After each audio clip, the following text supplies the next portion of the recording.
తెలంగాణ అసెంబ్లీలో కాగ్ నివేదికను ప్రభుత్వం ప్రవేశపెట్టింది. కాళేశ్వరం ప్రాజెక్టులో భారీగా అవకతవకలు జరిగాయని తెలిపింది. డీపీఆర్లో 63,352 కోట్లు చూపించి 1,06,000 కోట్లకు అంచనా వ్యయం పెంచారని తెలిపింది. ప్రస్తుత నిర్మాణం వరకు 14 లక్షల ఎకరాలకు ఆయకట్టు ఉందన్నారు. ప్రాజెక్టు పూర్తయ్యే వరకు 1,47,427 కోట్లు ఖర్చవుతుందని కాగ్ నివేదికలో వెల్లడించింది. ప్రాజెక్టు నుంచి ఊహించిన ప్రయోజనాలను ఎక్కువ చూపెట్టారని, ప్రాజెక్టు వార్షిక ఖర్చులు తక్కువ చూపించారని తెలిపింది. కాళేశ్వరం నీటి అమ్మకం ద్వారా 1,000 కోట్ల ఆదాయాన్ని అంచనా వేశారని పేర్కొంది. ప్రాజెక్టు కోసం భారీగా రుణాలు తీసుకున్నారని, 15 బ్యాంకులతో 87,000 కోట్లు సమకూర్చుకోవాలని ఒప్పందం చేసుకున్నారని తెలిపింది. రుణాలు చెల్లించడంలో కాలయాపన చేసిందని, రుణాలు కట్టడం కోసం మళ్లీ అప్పులు చేయాల్సిన పరిస్థితి వచ్చిందని వెల్లడించింది. ప్రాజెక్టు నిర్వహణ కోసం ప్రతి సంవత్సరం 700 కోట్ల నుంచి 14,500 కోట్ల వరకు ఖర్చవుతుందని కాగ్ స్పష్టం చేసింది. కాళేశ్వరం అప్పు కట్టుకుంటూ పోతే 2036లో పూర్తవుతుందని తెలిపింది.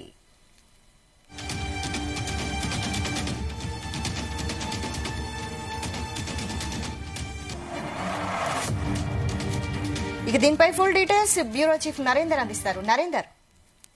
రైట్ వైశాలి, రాష్ట్ర ప్రభుత్వం కాంగ్రెస్ ప్రభుత్వం వచ్చి సరిగ్గా 2 నెలలు కూడా కాలేదు.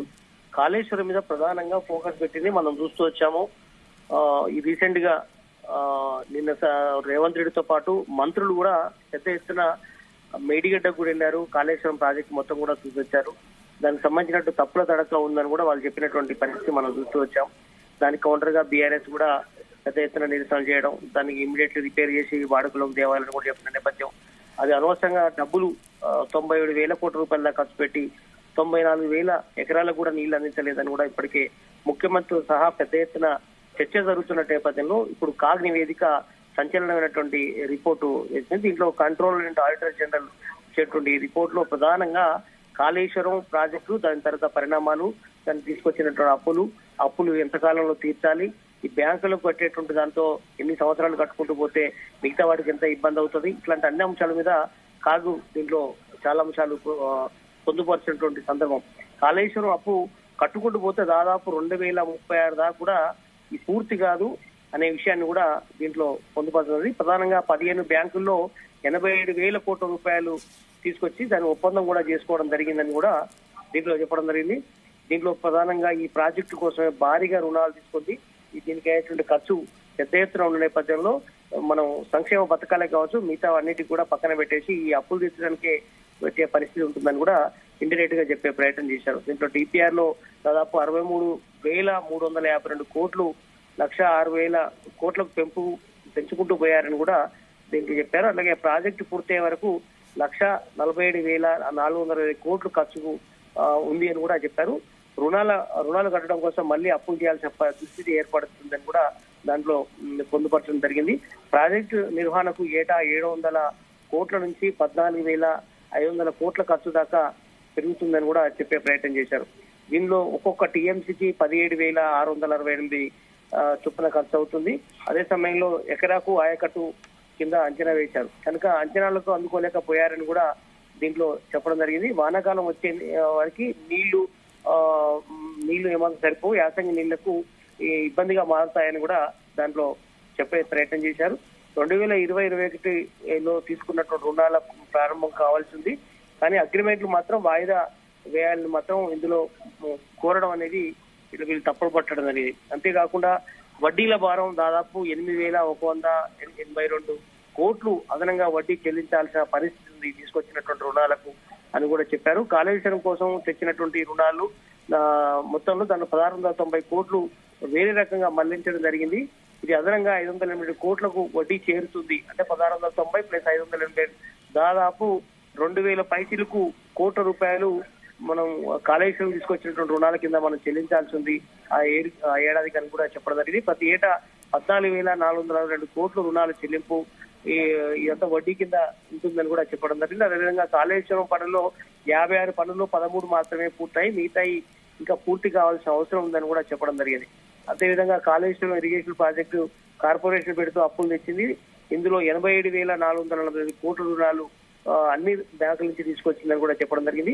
బడ్జెట్ నుంచి వచ్చింది మాత్రం కేవలం 27% మాత్రమే, మిగతా అంతా బయట నుంచి తీసుకురావాల్సిన పరిస్థితి వచ్చిందని కూడా ఈ కాగ్ నివేదికలో ఉంది. కాళేశ్వరంపై ఆదాయం లేదు కాబట్టి రుణాలు చెల్లింపు మాత్రం కష్టంగా ఉంటుందని కూడా మొత్తం ఈ కాగ్ రిపోర్ట్ లో చెప్పే ప్రయత్నం అయితే చేశారు. ఓవరాల్ గా ఈ కాగ్ నివేదిక మొత్తం కూడా తప్పుల తడకగా ఉండే అవకాశం ఉంది అని కూడా ఇప్పుడు టీఆర్ఎస్ పార్టీ చెప్పే ప్రయత్నం అయితే చేస్తుంది.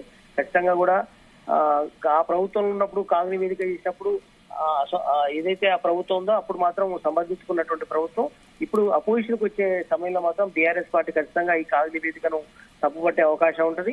ఇది అంకెల గారడిగా ఉందని కూడా చెప్పే ప్రయత్నం చేసి కాసేపట్లో బీఆర్ఎస్ కూడా దీని మీద రెస్పాండ్ అయ్యే అవకాశం అయితే మనకు కనిపిస్తుంది. ప్రస్తుతం అయితే ఈ అంచనాలకు దీనికి మాత్రం ఏమాత్రం పోలిక లేదనేటువంటి ప్రయత్నం అయితే బీఆర్ఎస్ చెప్పే అవకాశం ఉంది. ఖచ్చితంగా కాగ్ నివేదిక ఆధారంగా ప్రభుత్వం నుంచి ఎవరెవరు ఇంకా స్పందిస్తారని కూడా మనం చూడాల్సిన అవసరం ఉంది. రైట్. అయితే ఈ ప్రాజెక్టు నిర్వహణను కాంగ్రెస్ చేపట్టే అవకాశం ఉందా? అసలు ఖచ్చితంగా చేపట్టాల్సిన పరిస్థితి ఉంటుంది. బట్ ఇప్పటికి ఇమీడియట్లీ గా వాళ్ళు చేపట్టే అవకాశం అయితే లేదు.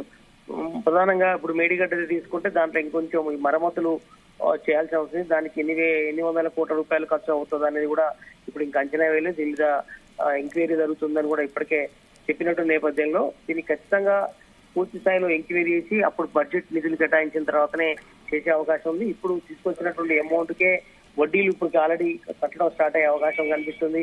దీనికి దాదాపు మనం వచ్చేటువంటి ఇప్పుడు 2024 అంటే దాదాపు వచ్చే 10-12 సంవత్సరాల పాటు వడ్డీ అసలు కలిపి కట్టే పరిస్థితి ఉంటుంది ప్రతి నెల. ఇవి కట్టుకుంటూ మళ్ళా రిపేర్లు చేసుకుంటూ కొత్త ప్రాజెక్టులు కూడా నిర్మాణానికి కాంగ్రెస్ ప్రభుత్వం కట్టుబడి ఉన్న నేపథ్యంలో కొత్తవి కూడా తీసుకురావాల్సిన అవసరం ఉంది. అటు మహబూబ్నగర్ లో కానీ నల్లగొండలో కావచ్చు మిగతా ఉత్తర తెలంగాణలో కొన్ని ప్రాజెక్టులు ఇప్పటికే చేయాలని కూడా నిర్ణయానికి వచ్చారు.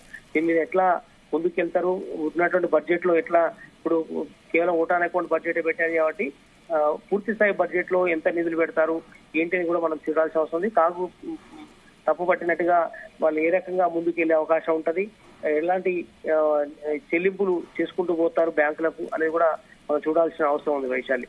రైట్. Thank you Narender.